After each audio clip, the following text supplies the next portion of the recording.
The clock on the microwave blinked 6:45 p.m. The kitchen smelled of buttered popcorn and leftover takeout. My fingers moved quickly, arranging the last of the appetizers. On a tray, my ears tuned to the sound of Logan's voice from the living room. Make sure. There's enough for everyone. Sophia, he called, his tone light but laced with an edge I had learned to recognize. I swallowed back a sigh. A night was game night, and Logan's friends were coming over, which meant I was on hostess duty. It wasn't an explicit rule, but I had played this role often enough to know how it went. I glanced at Logan already. 2 drinks and stretched out on the couch with his feet propped up on the coffee table. His dark eyes flicked toward me for a brief second before shifting back. To the screen, some show played in the background, though I doubted he was. Paying attention, living room needs to be set up, he added, lifting his glass. For another sip. Do it quick. Yeah, I nodded, already moving toward the mess of board games, playing cards. And scattered coasters. The coffee table bore the marks of previous nights, like this, ring stains from bottles that had sat too long, crumbs from chips no one had bothered to clean. As I bent down to straighten the area rug, I felt Logan's gaze settle on me. Again, you're good at this. You know, he missed keeping things nice. Maybe next time, don't take so long. The comment stung more than it should have. I kept my mouth shut, focusing instead on aligning the stack of cards. It wasn't worth arguing, not when the night had barely started at 700 p.m. sharp. The doorbell rang. The shift in atmosphere was instant. Logan sat up, grinning the annoyance from earlier. Vanishing like smoke, he clapped his hands together before making his way to the door, throwing it open with exaggerated enthusiasm. Look who finally made it, he called. The group filed in, bringing with them the scent of aftershave cologne and the faintest trace of something stronger. The room filled with laughter and familiar voices. Mark, Nathan, a few others I recognized, but hadn't spoken to much.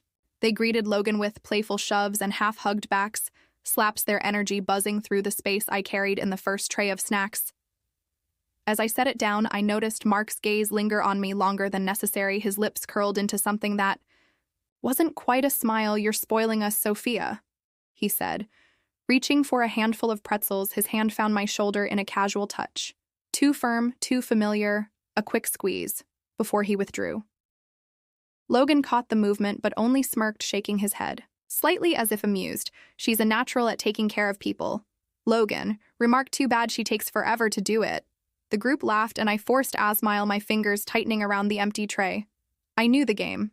I knew how Logan played it. He loved pushing, prodding, towing the line between lighthearted and cruel just to see how I'd react. I didn't react instead.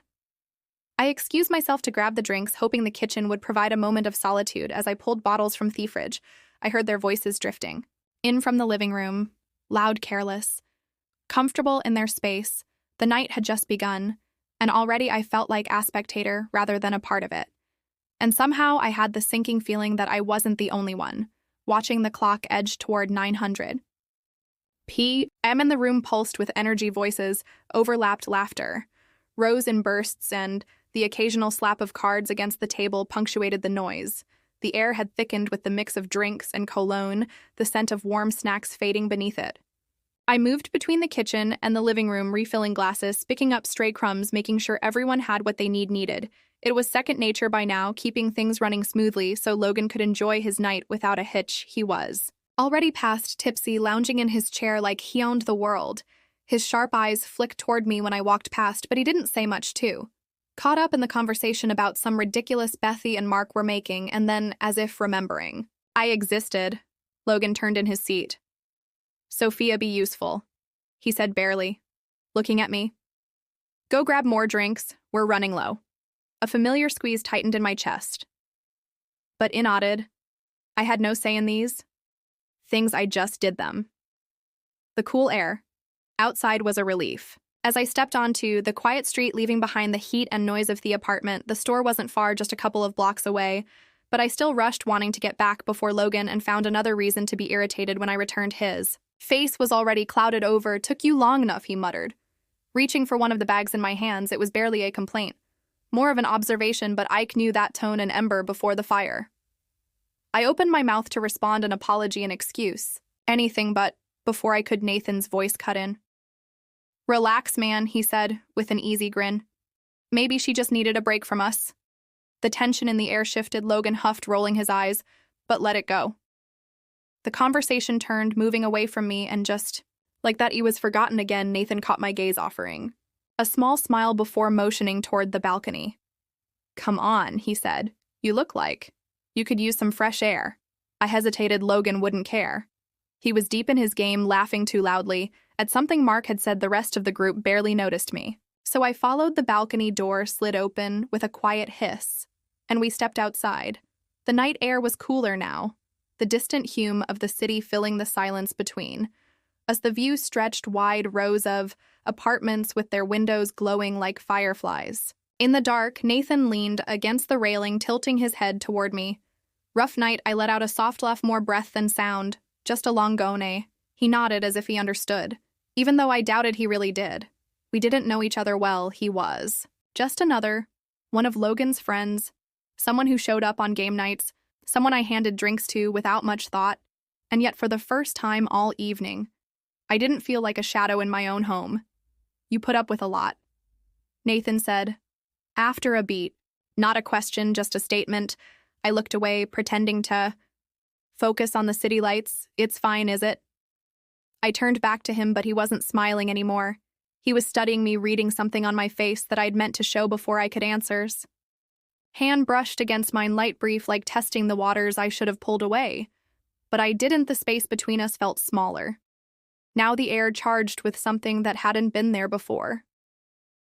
Nathan shifted, slightly closer, his voice dropping. Lower, Sophia, and then Sophia. Logan's voice crashed through the moment, yanking me back to reality. I stepped away from Nathan so fast it felt like breaking free from something invisible. My pulse hammered as I turned toward the door. Logan stood inside, his silhouette framed by the warm glow of the apartment. "Where you go?" His voice was light, but I knew that tone. Nathan cleared his throat, just getting some air. Logan's eyes flicked between us, and then just as quickly he grinned. "Well, hurry up, you're missing the best part." Nathan hesitated. I moved first, stepping past him and slipping inside, back into the noise, back into Logan's world.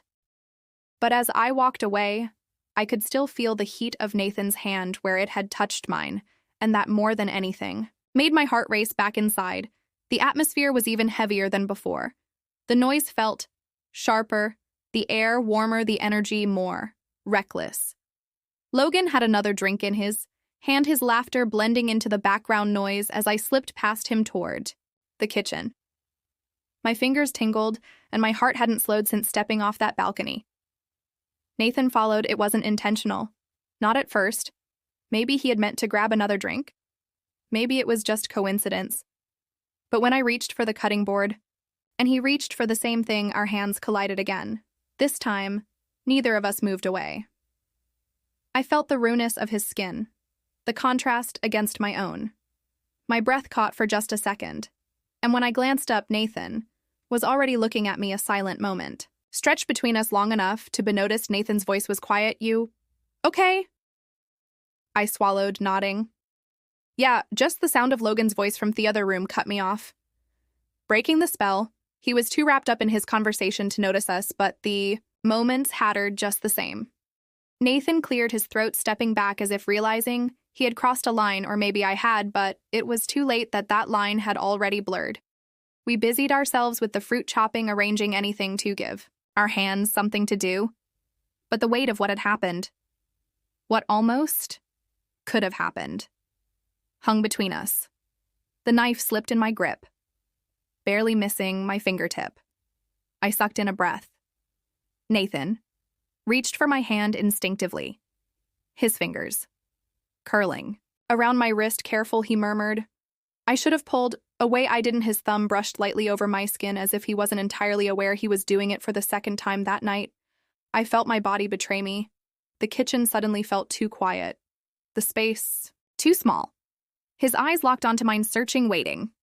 And then so slowly it felt deliberate. He leaned in, not much. Just enough to feel his breath against my cheek, enough to see the hesitation flicker in his gaze, enough to know that if I didn't move, if I didn't stop this, right now something irreversible was about to happen, and yet I didn't move. I let it happen. The kiss was soft, almost uncertain at first, a whisper of something that shouldn't have been but was undeniable. It lasted no more than a second too long, a second too dangerous. Nathan pulled away first, his jaw tight, his breath unsteady. I shouldn't have done that, he said, his voice barely above a whisper. I exhaled slowly, my pulse hammering. I know he studied me for armament, as if trying to decide whether to apologize or to do it again. But then Logan's laughter boomed from the next room, shattering whatever had built between us. Nathan took a step back. I turned away, pressing my hands against the counter, trying to steady myself. This wasn't me, this wasn't who I was, and yet as I touched my lips with trembling fingers, I realized something that terrified me. I didn't regret it. The night stretched long, dragging on with the weight of something unspoken. The kiss lingered between Nathan and me like an invisible tether, unseen but unbreakable every time our eyes met across. The room, the air seemed to shift, the silence thick with meaning. Logan, oblivious, was growing, impatient. His drink slashed as he waved, his glass, his words slurring slightly. We're out, he announced, his irritation creeping in Sophia. Go grab more, I blinked. Pulled from my thoughts now, he scoffed. No. Next week, of course, now. I hesitated, glancing at the clock. It was nearly midnight. The streets would be quiet. The store almost empty. A perfect escape, Logan sighed, rubbing his temple. Why do you always make things difficult? A familiar prickle of shame crawled over my skin. I didn't arg. I just grabbed my coat and left. The night air was crisp, sharp against my heated skin. My steps were quick, my heart still unsteady. I replayed the moment in the kitchen over and over, the warmth of Nathan's lips still lingering on mine. What had I done? I had crossed a line and yet I couldn't bring myself to feel guilt. The weight in my chest wasn't regret, it was something else, something I wasn't ready to name. My phone buzzed. I expected Logan, maybe a demand, maybe another complaint, but when I pulled it out, his name wasn't on the screen. It was Nathan. Where are you? I hesitated before replying. Store. Logan sent me 3 dots, appeared, then vanished, then finally don't go back. My breath caught. I stared at the message, my fingers hovering over the keyboard. I could feel the undercurrent of something more in his words. Don't go back because of what had happened, because Logan was getting worse, because he saw something in me that I refused to see in myself. Another message came. Come here. Instead, the invitation settled in my bones like a decision I hadn't realized I had already made. I should have gone home. I should have. Instead, I found myself standing outside Nathan's apartment, my pulse hammering in my ears. The bag of drinks hung heavy at my side, but I didn't move to knock. The door opened before I could. Nathan stood there, his expression unreadable, his eyes darker than I remembered.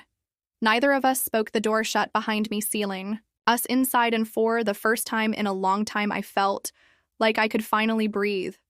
The door clicked shut behind me, the quiet of Nathan's apartment pressing in. It felt different. Not like home, not like Logan's world, but like something else entirely.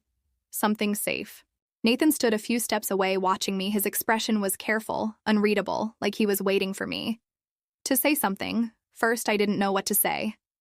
I had spent years smoothing over Logan's moods, fixing things before they could break, but here in this space that wasn't mine, there was nothing to fix.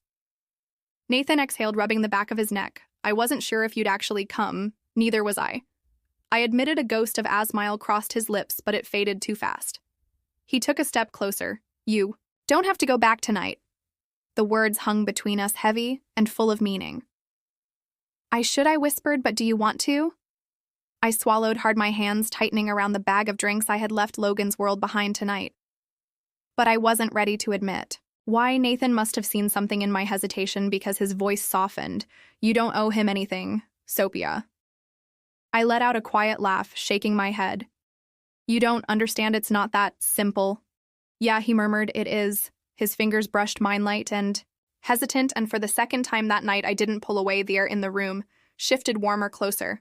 My pulse pounded in my throat as I met his gaze. Nathan's voice was low. Tell me to stop. I should have. I didn't. Instead, I let go of everything that had kept me in place for so long. I let myself want something for once. Hours passed in a blur, a tangle of quiet confessions, lingering touches, stolen moments that felt too real to be a mistake. For the first time in forever, I felt weightless, like I wasn't someone's obligation, like I wasn't a ghost in my own life. But reality always catches up. The knock on the door came just as dawn crept through the windows. It wasn't a frantic pounding, but a steady, deliberate sound that sent a chill through my bones. Nathan stiffened. Beside me, his body instantly alert. I didn't have to ask. I knew who it was. Logan. I sat up, my breath shallow. Nathan's hand found mine, grounding me. For just a second before he stood, he moved to the door, hesitating only for a moment before cracking. It opened. Logan's voice drifted in low, and even where is she a pause, Nathan didn't answer immediately, and that silence said everything. I felt it before I even saw him. Logan pushed the door open wider. Stepping inside, his eyes found mine, instantly lock on me like a target. He didn't speak, didn't yell, didn't react at all, and somehow that was worse. The Logan I knew was loud when he was angry. He pushed, he taunted, he made sure I knew exactly where I had messed it up. But this was something else entirely. His silence wasn't shock, it was acceptance. Like he had already known like this was the final nail in a coffin that had been waiting to be closed. Logan met my gaze, holding it for a long, agonizing moment. Then, without a word, he turned and walked away. The door shut behind him, the weight of it echoing through the room, and just like that, everything I had ever known was over. I hope you like my videos. Kindly comments, please.